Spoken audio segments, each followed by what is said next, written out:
Notes in a book. Hey everyone, welcome back to Rising Stronger. For today's episode, I have a very special guest again. Everyone that comes on is very special, but this one is not just somebody that helps to inspire people, but she's also my cousin. Her name is April Weygand, and she goes around and gives speeches to help students and young professionals find clarity and purpose in their lives. And she helps them to build practical skills to design fulfilling careers. That's right. Anything else you want to add to your intro? I have branched out a little bit and I need to update my website. Mm. But I do talk to women's groups and corporations also about motivational speaking, values-driven leadership, resilience, um, getting through things, and just motivating people in general. And she's a world famous author. I am. Yes. Actually, I've sold books in 12 countries, actually. Wow, that's So, amazing. as far as Australia and Germany and Canada and the Netherlands, and I can't remember all the others, but I compiled a list of I think one in a country I'd never heard of. I Wow, isn't that so Yeah, neat? I know. I'm like, who are these people? So And the book is called Trail Gimp, in case anybody wants to check it out. You the could book find it. is Trail Gimp. I don't know if you can Yeah, see there that. you go. Trail Um, Gimp. Trail Gimp was my trail name from when I hiked the Appalachian Trail. How'd you So get that nickname? I was limping almost every mile of the 2,000 miles. Oh, So yeah, I read your was shoes were too tight or your I boot. was I had boots that did not fit properly when I did my first hike, and I it ended early, and I was just broken for quite a while. And then when I went back in 98 and I did it again, everything was great for the first couple hundred miles. But then I started rushing to keep up with people, and I would pull my muscles or you know, I tend to, when I hike, I tend to look up at the stars and the sky and the birds, and I don't really pay attention to where I'm planting my feet. So I tend Mm, to trip over tree roots and step in mm, holes. And so I twisted my ankles numerous times. And then about halfway through my second hike, I pulled my hip flexor walking into Penmar State Park, and I limped the rest of the way to Maine because it's the heck. Sorry. Um, that's just an injury that takes a long time to heal. hmm And that's why I wanted April to come on to kind of share her wisdom about resiliency, just from things she's learned on the Appalachian Trail, combined with like the things that she teaches her students about resiliency and inner strength, because that fits into my podcast. I think it does fit well into what you do Mm. because resiliency and mental health really go hand in hand. Oh yeah. Um, so it's people think resiliency is difficult or they don't understand what it is. And it's really not that hard. It's it's not about being tough. It's not about, you know, doing the things that are so difficult nobody's ever done them. It's can be everyday life. It's just hmm it's learning how to keep going when things get hard. Yeah. And hard is different for every single person. So it could be hard living with somebody in your family. It could be your job could be hard. However you define hard, it's hmm getting through that hard hmm by making a plan and following through with it. hmm So, right before we started recording, we were talking about like finding your why. Right. and that's a difficult thing for people to do. Um, and that changes over time. I've Yeah. changed my why. I'm on my fifth career right now. And hmm it's not that the other ones weren't a fit, it's just they were a fit for that time. And then it Yep. was time for me to move on. hmm And I found a different reason for being. And um, I mean, I loved what I did before. I used to teach school and I loved it. hmm And then I decided I wanted to run my own business. And I did that for 26 years. And I also decided I wanted to write a book, and I did that. And I mean, I through hiked the Appalachian Trail, so there was 6 months of my life. So that was Yeah. kind of a full-time job for a while. Oh yeah. And so now I like to motivate people, and I like to give talks because people think, especially when you're young, when you choose a career, I think Hmm. you're stuck with that for the rest of your life. And what if you pick the wrong thing? I know. And you think Um, about it, you're picking a career before your brain's even fully developed, exactly. before You you have really no know yourself idea. too. Yeah. Yeah, you have no idea when you're 18 years old how the world No. is going to change. I mean, there's careers out there that didn't even exist when I was 18. Mm-hmm. I mean, when I was 18, if you were an architect, it meant you designed in buildings. Now, if you say you're an architect, people are like, well, what kind of architect? A Mm-hmm. systems architect? A, a, a building designer architect? I mean, Mm-hmm. there's so many different types of architects. What the heck is a systems architect? Mm-hmm. I know people who do that for a job, and I mean, I kind of understand what they do, but uh, I would have never said when I was 18, oh, I'm going to grow up to be a systems architect. Right. It's Right. just you don't think of these things. Yeah. So I try to tell high schoolers and college students, it's okay if you don't know what you're going to do when you're 50 years old, because Mm-hmm. it's going to change anyway. Right. That's So, good. Yeah. I remember going to grad school and there were people in their 50s, 60s going to grad school. And I was like, good for right. them. Good for them. Yeah. Yeah. It's Never too all late. about you have to try different things. Absolutely. Um, I mean, ugh, I could kill her sometimes. My daughter goes to a very expensive art school, and she does love production design, and that's her major, production design and themed entertainment. But she's working, her job at school is to work in the Savannah Film Studios set design. So they create sets for the college plays and other, professional organizations. They hire the SCAD students. So she's basically doing carpentry, and she loves it. Mm. I was like, honey, if you tell me I spent $250,000 to put you through college that you could have gotten at BOCES, Yeah. but it's not just building. It's using, I mean, she's a senior. It's using all the skills she has acquired over the years in order to build these amazing sets. Mm-hmm. And to design them, she's using AutoCAD, and she's drafting, and she's doing all of the stuff that she loves. Yeah. But I mean, my husband has been trying to get her into woodworking since she was like 10. Mm-hmm. No, I don't want to do that. No, I don't want to do that. No, I don't want to work with you in your workshop. No, I don't want to do that. And now she's doing it. She loves it. Yeah. So But you as you never just said, know. she could use your words against you and be like, but mom, we all grow and I change. know. Change our mind. I'm like, you could have changed it before I got that tuition bill. I know, exactly. Yeah. But That's what that's okay. I do have a question because when you speak to like young professionals and students, I know for me, like it took me a long time to pay off my student loans. Like, how do you work around that when you're like encouraging people like it is okay to change your mind? To me, education is never a waste. I mean, I graduated with a teaching degree with a psychology background. Hmm. And in my running my business for 26 years, I used my teaching skills in order to teach people what they needed to do. And Hmm. I really used my psychology in order to manage the staff. Hmm. And I think that all that psychology background comes back now into speaking because I can relate to people. I can share stories that people can understand and relate to so that whatever I'm saying totally makes sense to them. Hmm. So education is never, ever, ever a waste. Yeah. And so I joke about my daughter, but I'm so glad I sent her to this school. She's learned so much. She's learned things that I can never imagine.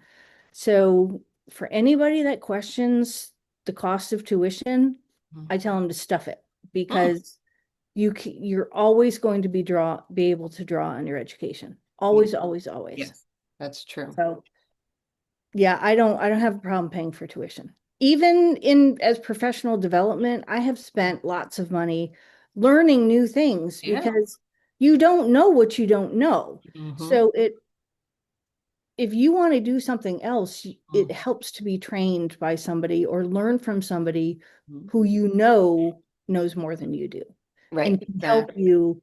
I mean, you can learn it all yourself, but it takes a long time because you're and there's nothing wrong with making mistakes. You're going to make mistakes anyway, but paying for somebody's education is never a bad thing in my opinion. Yeah, I So agree. I used to cringe when I would spend money on professional development, like, oh my God, I 500 or $1,000. Do I really need to spend this? And oh yeah, that was worth it. That Hmm. was definitely worth it. That saved me so many years, or it taught me so much stuff. So education's never a waste. Yeah, that's what in my field, and I think a lot of professional fields, like we have to do ongoing continuing education. So you stay on Right, top and the latest and greatest. And there's like the basic education and then there's like the deeper work that you could do. right, And, like when I got trained in EMDR, it was a lot of time and a lot of money, but it was so worth it because I literally get to witness people like heal in front of my eyes. And it's just right, so much more than just talk therapy can be. And right, so, right. And that's amazing. yeah. So yeah, I think that we should probably all have a family session on that. Oh, yes. If our family is listening, EMDR. Oh, we all know it. We just don't admit it. But I also have said, like, yes, that's true about our family, but I don't know if you've listened to different episodes, but I said we also come from a family of survivors and thrivers, and we're all Yes, pretty badass in our own way. Like, look at us all I taking our know. stuff and turning it into amazing things to help others. And I think it's just not being afraid to try things. yeah. And that's what I like to that's what I teach my kids. Don't be afraid to try things Mm-hmm. because like Tyler one day, he had to study, he had to do a whole bunch of homework and his room was a mess. And I guess it was so cluttered he couldn't even think in there. So he asked if he could go down to the office and he spent all day in this office, doors closed, got his work done.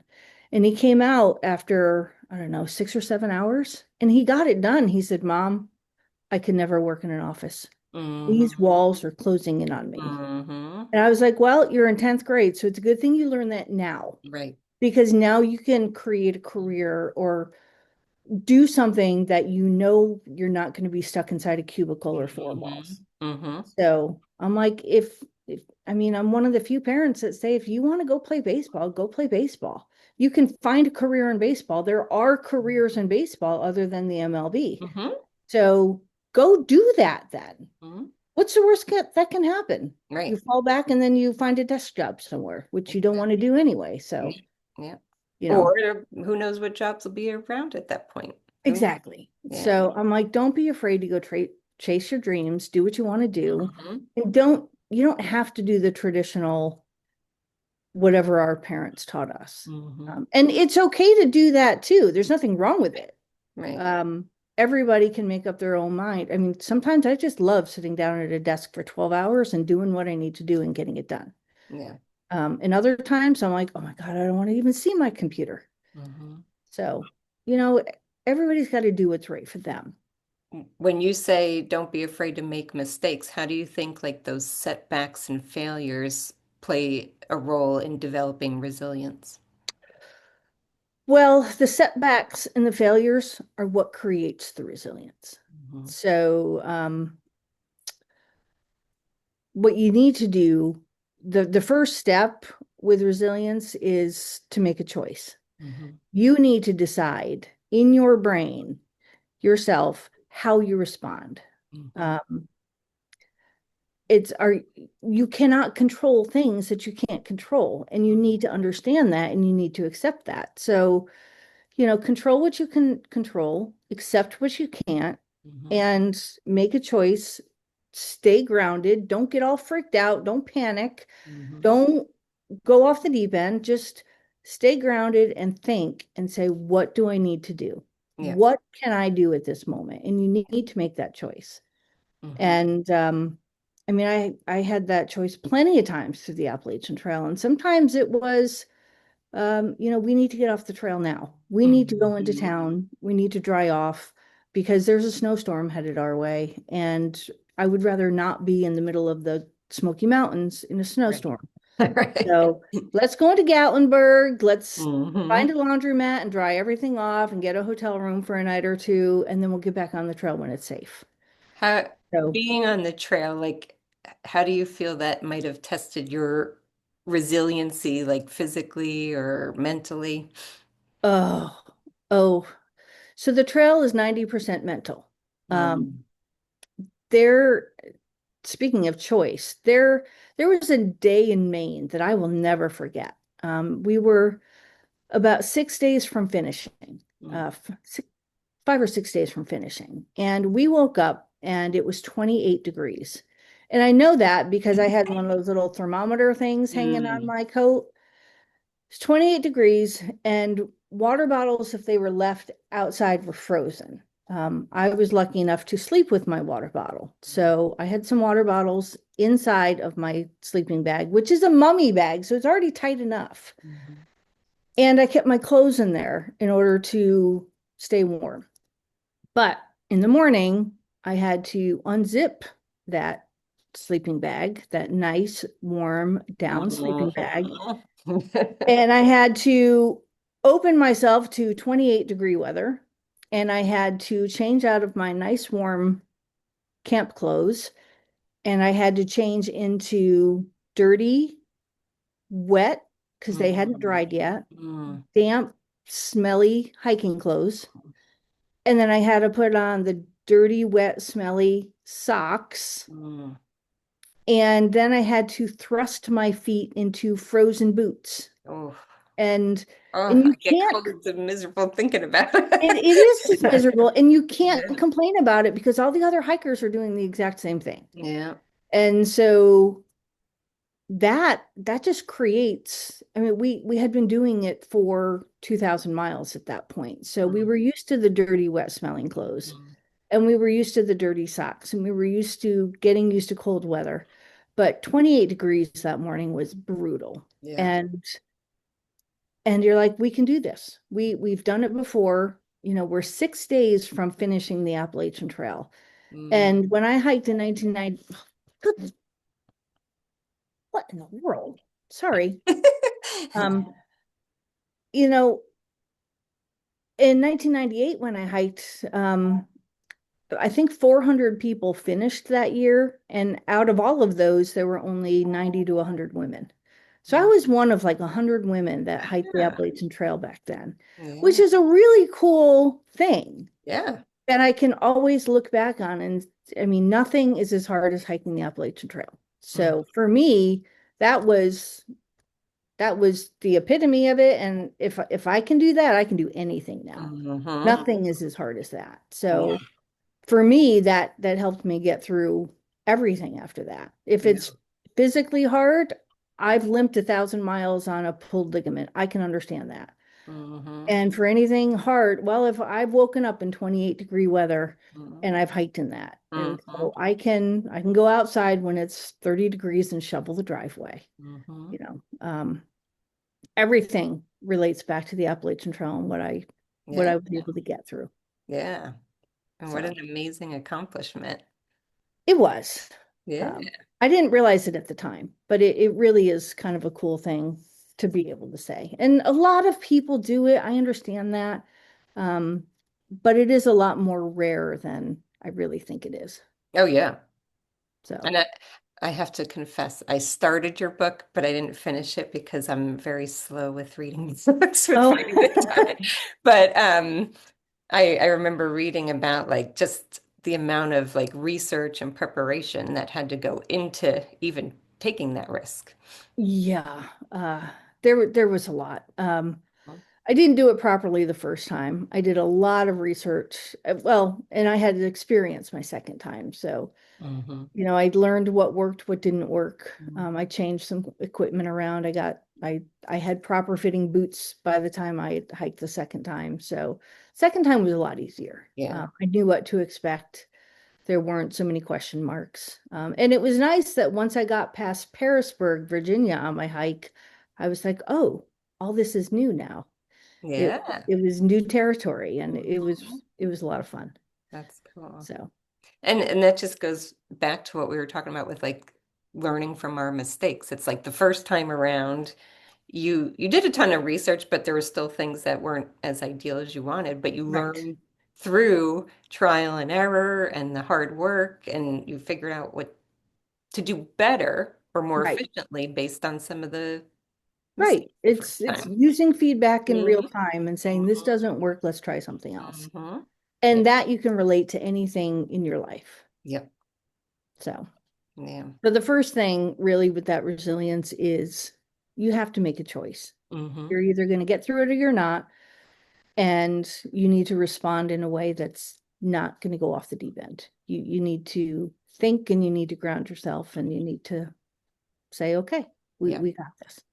I know you said there's like a few steps. What would be the next one? If Uh, the next thing. the next step after you make your choice is your meaning. You need to remember why you Hmm. want to do the thing that you're doing. Hmm. For me, it was I want to hike the Appalachian Trail and I'm going to get to Maine. Hmm. And I can't get to Maine if if I want to quit in Pennsylvania or um and sometimes it's really hard because when you're in Virginia, Virginia takes about 5 weeks to hike through. It's 5 to 6 weeks to hike through. It's the longest, it's like 500 miles on the Hmm. Appalachian Trail is in Virginia. Hmm. And so when you've been hiking for 3 weeks and you're still in Virginia and you're not even close to being out yet, it's frustrating. Hmm. But when you get to New England, you get to from Pennsylvania through New Jersey, New York, Connecticut, Massachusetts, and in Vermont, you can do all that in a matter of weeks. Hmm. So you just have to remember, I need to get to Maine. I need to finish this trail. So, and everybody has their reasons for Hmm. whatever it is they want to graduate with their degree. Hmm. They want to take this one class. They want to go on a trip, and that's why they're working so hard at this particular job because they want to take this trip of a lifetime. Yeah. Whatever it is, you need to remember your why. Yeah. Because Because there are if you don't remember, then what's the point? exactly. And whether it's climbing the Appalachian Trail or just getting through a crappy day at work or a really hard life experience, it's like there are days you are going to want to quit or for Right. like just want to lay down and not get up. But it's like if you remember Eh, that why. Right. And Mhm. some people they don't know why anyway. Yeah. Why am I going through this hard time with my family? Hmm. Um, and sometimes you kind of lose track of that. And well, I would like to have a happy family. And so I'm going to have to get through some of these discussions and some of these arguments that we have, or some of these, I don't want to say problems with kids, because that's not the right word, but, you know, Challenges. challenges with every child has their own challenges. Hmm. Yeah. And so you have to get through that because you love your kids. Right. So you have to remember that even when you're frustrated. Hmm. So, um, and then one of the things is after you find your meaning, you have to take small steps. Um, I was always taught in business, it's progress, not perfection. Hmm. You're not trying to be perfect. Nobody's perfect. You need to take one step. Hmm. So figure out what you need to do. And then when things change, you need to adapt. And it's okay to do that. Yeah. I mean, there were lots of times hiking or even with business. Like this isn't working in business. We need to adapt and we need to do something different. This cleaning supply is not working. I need to find one that does. And um, another thing that people don't think about is you have to lean on your community, Yes. your family and your friends, your teachers. Mhm. Um, whoever that you see on a daily basis, that's your community. And it's Mhm. okay to ask them for help. Yeah. Your community is there to help you. Yeah. And So, guide if they're a step ahead in the journey or right, yeah. ask their opinions. Yeah. Hey, I'm stuck and I don't Mhm. know really where I should go next or what I should do. What is your opinion? You Yeah. don't have to take their opinion. Mhm. Just listen to it and then make your own next step. I was just talking with a client earlier, and I said one of the ways I know she's going to do really well is because, there were certain things she wasn't taught in life, but she's got a willing and curious spirit to be like, if I don't know, I'm willing to ask for help. I'm willing to get supports. And I was like, good for you, because then that's how shifts and change happen. Right, right. Asking for help. Hmm. People say it's a sign of weakness and it's really Yeah. not. Um, I was always afraid to ask a question in class until I learned that if I had a question, chances are three or four other people had the same question. Exactly. And I learned how to speak up and I learned to ask questions. And then later on, people would come up to me and say, "Thank you for asking that question because I was wondering that myself." Mhm. I'm like, "Well, why didn't you say anything?" Because One it's of those, vulnerable, right? right? Nobody wants to be vulnerable. And let Mhm. me tell you, people love it when you're vulnerable because Yes. people like to help. Yeah. People want to be the hero. So if you have a problem and you ask somebody and they can help you, you're allowing them to feel great, Hmm. which is a really weird way of thinking about it, but people like to help other people. Yeah.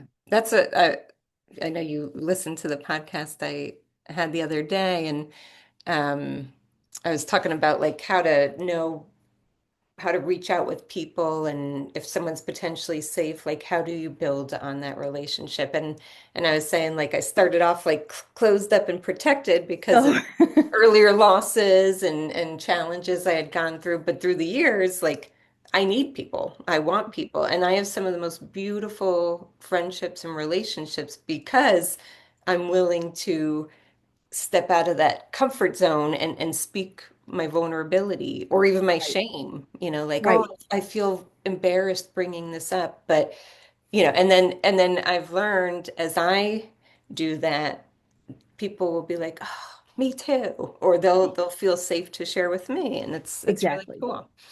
Yeah. Yeah. People want to be out there and help. Yeah. One of my big things I learned about community was from when I was hiking. Mm, Because I was injured and I took 2 weeks off at a shelter, which you're not supposed to do. mm, Um, and I kept saying I was going to hike out the next day because I didn't have enough food. So mm-hmm, I was like, well, I'll stay here for a day and then I'm going to run out of food. So then I'll limp into town. And then this was before cell phones. So word got up and down the trail that there was a hiker that was stuck at the shelter. And when people would come out of town, they would bring an extra meal for me. mm, So they would bring me Lipton noodles or a can of tuna or candy bars or something to drink. And so before I knew it, I had this little stash of food. I was like, oh, I don't have to leave tomorrow. I have a couple of days. mm, And then this guy walks into the shelter. He was a local guy. He comes in with a whole backpack and he looks at me and he says, "Are you Trail Gimp?" Yes, I am. Like, how does this guy know my name? And he says, "Well, this is for you." And he unloads his backpack with two coolers, one full of ice and one full of sodas, and then a grocery bag full of food from the local grocery store. And he says, "I ran into your friends at the road crossing and they said that you were stuck here and no hiker is going to starve on my watch." mm, And he said, "These groceries are for you. And if you're still here in a couple of days and you need more, this is my phone number. Have somebody call me mm, and I will come back in and hike in with more food for you." mm, So I ended up staying at that shelter for 12 days trying to heal up from this hip flexor because I didn't know it was a hip flexor and I didn't know that the hip flexor wouldn't heal for 3 months or 6 months. mm, yeah. So I Yeah. didn't know that. I just kept thinking I'd feel better. Um, but community does that. Yeah. And a lot of times we're unaware of that. So you just need to reach out and ask somebody. I need a little bit of help Mm-hmm. and they will be more than happy to help you. Mm-hmm. Yeah. So And then the last thing, which I talk about with the resilience, which a lot of other people don't mention, is it's okay to change your mind. Mhm. Um, it's okay. Things change, priorities change, life happens. It's okay not to get to where you thought you wanted to go because now you want to go in a different direction. Mhm. Um, I started hiking. Well, I didn't start with, but in the very beginning of the trail, I met two guys that I was hiking with. They were like brothers, and they each left within a couple of weeks because their goals changed. Yeah. There was another girl I hiked with. Her name was Blue Moon. She made it all the way to the 100-mile wilderness in Maine. She had 100 miles left. And she got a notice that her best friend, who was sick, and Mm. she knew her friend was sick, but her friend was really sick and wasn't expected to survive for much longer. So she made the decision to leave the trail Yep. and go home so she could be with her friend. And she was with her friend when her friend passed away. Oh, Um, but she may have lost that if she didn't go home when right. she did. Right. So it's okay to change your Yeah. mind. It's Yeah. okay to do different things. And Mm. it's okay to do things that maybe your college didn't train you for. Mhm.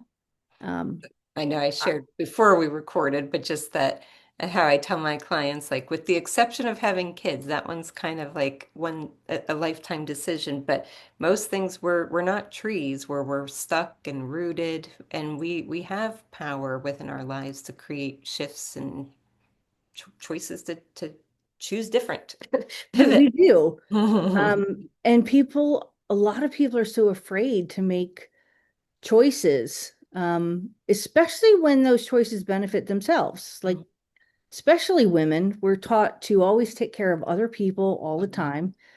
And you can't take care of other people if you're not taking care of yourself I know. because, you can't pour from an empty cup. So Mhm. you have to fill yourself up. And it took me a long time to do that. I got stuck back in the corporate world and in the working world. I had employees and I had staff and I had buildings to take care of and I had clients Mhm. and I had rental property and tenants and dogs and cats and kids and a husband and everything needed taken care of. Yeah. Um, and I was like, I'll take care of me tomorrow. I'll take care of me tomorrow. And that never happened. Yeah. And before I knew it, I was getting grumpy and I Mhm. was short and snarky. Mhm. And then I realized I don't even like the person I am anymore. Mhm. And then people are like, well, what do you want to do? If you had a day off, what would you want to do? And I'm like, I don't know what I would do. Like I really had no idea what I would do for fun. Yeah. And I was like, oh, something's got to change. Yes. And that's when the idea of selling my business really Mhm. settled in because I'm like, I can do something different. Mhm. I can do something that's meaningful for me. And not that running a business wasn't meaningful. I did love it. But it was just, it's okay to do something else. And that's what I decided to do. Mhm. So, But sometimes with the resiliency, it's like pain or suffering can be the greatest motivator for change. It's like, this isn't working. I'm miserable. I'm not, right. well, you need something. So, I kind of joke with like momentum. Um, what is the scientific formula for momentum is mass times velocity. Hmm. So if you keep going in a direction, you're going to keep going in that same direction until something else forces you, until you're acted upon by a different force. Yep. So whether it's a physical force, a mental force, something needs to make you stop and rethink. Hmm. I need to change direction. Hmm. Um, and it's okay to do that. Hmm. And I like to explain that to people. It's okay to have different careers. In fact, they say the average person goes through 5 to 7 careers in their lifetime, Wow. not just jobs, Yeah. totally different careers. Yeah. And I can attest to that. Yeah. So um, it's okay to do that. Because I So think, give like you yourself said, permission. yeah, because we like I know I'm not the person I was 5 years ago. Definitely not the person I was 20 years ago. And it's like we grow and we change and evolve, and then so do our hopes and dreams and values. And Right. yeah. Yeah, you need to understand that. So, Hmm. I have a happy framework that I like to teach everybody. And the letters in happy change for different things. Hmm. But for resilience, my happy, and this is a way for people to figure out, what they need to do. So the H stands for hard things, is I can get through hard things. I've been through hard things before, I can do hard things in the future. Yeah. The A stands for action. Action builds confidence. You don't have confidence in order to go hike 2,000 miles. Exactly. You get the confidence from hiking 2,000 miles. You Hmm. get the confidence from doing those hard things. Hmm. So you need to do the hard things. You need to take action. The first P stands for purpose.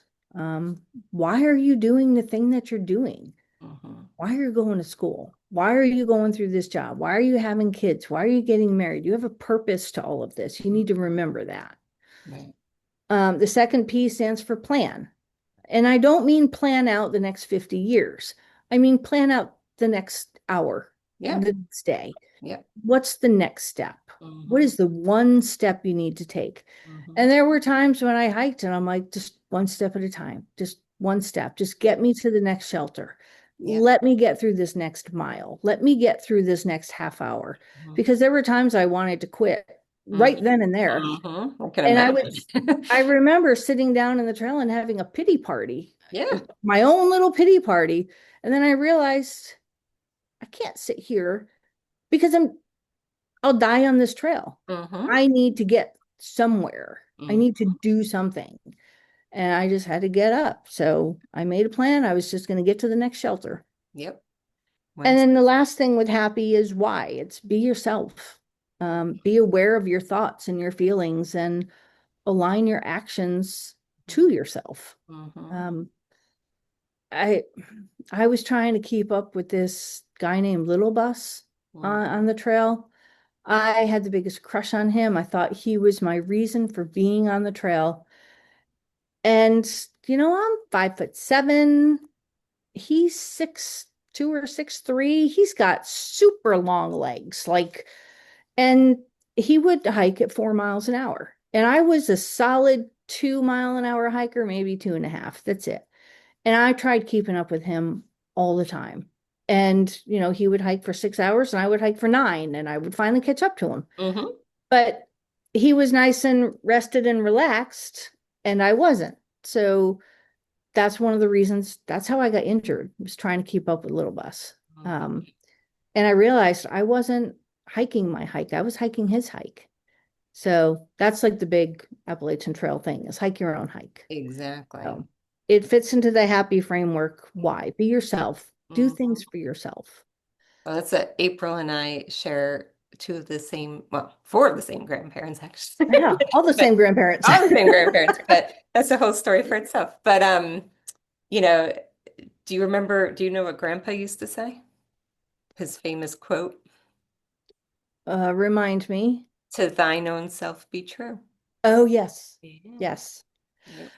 Yep. Grandma used to have a plaque that I now have, Mhm. and it's called, sorry, cat, stay over there. And the plaque said, always tell the truth, because then you'll never forget or Hmm. you'll never have to remember what you said. Yep. And, when you're a teenager or a kid, that doesn't mean much to you. But after the teenage years, you're like, oh, now I get it. Now I really get it. Hmm. Always tell the truth. That way you'll never have to remember what you said. Yep. So I just love that. Yeah. Parents are quite wise. We don't listen to them. They're old, they're out of touch. They Yeah. actually do have some wisdom. They had some, Grandpa had some great stories to share. I loved hearing them. His walking miles in the winters in Maine and the snow and the sleet and yeah, the resiliency. Now it's like kids can't even walk home from the school bus stop. I know. Yeah. I know. Yeah. So I've taught my kids some of this stuff. Yeah, You know, it's okay to it's sometimes it's really hard to do something hard, but it's okay. You can get through it. And the more hard you get through, the more resilient you become. And the more exactly. and it feeds on itself. The more resilient you are, the more resilient you become. And it just goes on and on. Yeah, And then eventually you say, I could get through anything. exactly. So Yeah. That's what you get to a place where you can almost be thankful for your hard moments because they got right, you to where you are now. right. Yeah. I mean, I relate a lot of my hard moments to hiking, but there have been plenty of hard moments raising kids, Hmm. um, you know, running a business. It's just been hard. COVID, when you run a Yeah, cleaning yeah, company during COVID, that was tough. yeah. That was really tough. I don't know how I made it out, um, but I did. So a lot of cleaning companies closed. They were probably the smart ones. Um, but I was like, I'm not quitting. I will get through this. My staff and I will get through this. I will find a way. And I mean, I don't think I had a day off in 4 years, but we got through it. That leads me to a good question. How do you know when to keep persevering and keep going versus when to know when it's okay to make that change and shift? So for me, it was realizing that I didn't have a lot of joy in my life. Yeah. I mean, I was happy for my staff. I liked my clients. I got along great with my Hmm. clients, but it wasn't bringing me joy. Yeah. Like every day I was not jumping out of bed. I would have to drag myself out of bed because I was exhausted. It was mentally taxing. When you're just trying to get through life on a daily basis, for a little while, that's resilience and getting through it. But after a while, that's a hint. Exactly. And then you should start thinking, maybe I need to do something else. And it's not, what am I qualified to do? It's what am I interested in? Mm-hmm. So, What lights me up or makes me feel right, what passionate? am I interested in and what I want to go explore and what I want to do? And it doesn't matter if you have experience in it or not. It doesn't matter if you have the education for it or not. You can always find that. Mm-hmm. Um, and you can always talk to your friends. You Yeah. know, Simon Sinek says this a lot. You talk to your friends, why are we friends? And then eventually they'll teach you your why. Mm-hmm. So I had my writing coach who helped me with editing Trail Gimp. She suggested I become a keynote speaker. Mm. And I was like, oh, I don't want to do that. Like, I don't know what I would talk about. I just shut that down. I didn't even ask about it. Absolutely no. And then I was talking to a friend of mine who happens to be a business coach, and she lives in California. And we were talking, and I was like, well, I'm thinking about selling my company. I don't really know what I want to do. And she asked me all these questions, and she said, you need to be a keynote speaker. Yeah. And I thought, okay, I got somebody in California and somebody in Australia telling me the exact same thing. I was like, maybe I shouldn't dismiss this, and maybe I should look into it a little bit more and see what's involved. And I gave my first speech last September, and it lit me up for weeks. I was like, this is what I need to do. I Mm-hmm. was connecting with people, even other speakers. We were sharing stories, and I was like, this is what I need to do. Yeah. This is it. So I couldn't have done this 20 years ago. Yeah. It wasn't, I didn't have the confidence for it. I didn't have any of the skills for it. Or if I did, I didn't realize I had them. So sometimes we're just not ready Yeah. for the next step until we're ready for the next step. Oh, that's So it. I watched this movie called Soul on Fire over the weekend. yeah, I've heard of it. It's on my list. I haven't watched it yet. For our family, if they're watching or listening, I do warn that it does Yeah, involve an actual fire and a right. person with burns. But if you could walk past that part, it is cheesy acting, predictable moments, Right. it's a It's lower budget, Netflix. but it is now one of my very favorite movies, and it talked. I don't want to give the whole thing away, but he went from his life being destroyed by this fire to rebuilding. And he started off doing one Girl Scout talk for somebody, and he was so nervous to do that. He got sick beforehand. He sucked. He was terrible. But he kept going and he kept pushing through because he knew, just like you, like going on this trail, like what an inspiring story to share with people. Like he knew he had a story to share that could help others and touch lives. And he kept going and he turned into like you, like this motivational speaker, wrote some books, and it's like even if you suck, keep going. If it lights you up and it brings you meaning and purpose, that's why, like my podcasts, I did a really crappy interview and I was like, but I kept going and Right. I keep going and embarrass myself Well, publicly. another thing is to remember to think back and think of the things that you remember. Hmm. Like, what are moments in your past that stick out to you? And they could be completely random moments. But Hmm. I realized that movie Lean on Me Mm. years ago with that was motivating for me. And then I realized a lot of my favorite movies are very motivational. Yeah. Um, Even if, at first I thought it had to do with teaching. Well, the guy was Mr. Holland's Opus. And all of these inspirational movies I just love. Yeah. I own them all. I watch them occasionally. And then it took me a while to realize it wasn't the movie I loved, it was the message. I loved how they shared the message. Yeah. And little things, now that I'm doing what I'm doing, little things from the past, I've started to remember and said, oh, that makes sense. Hmm. I remember the first time when I was in college for teaching, we had to be video recorded, and I was terrified, Yeah.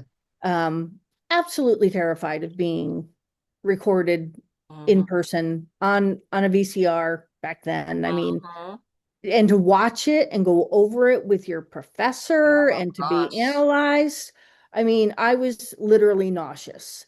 Hmm. Um, but once it happened three, four, five times, okay, well, this is nothing new. We've been through this before. Hmm.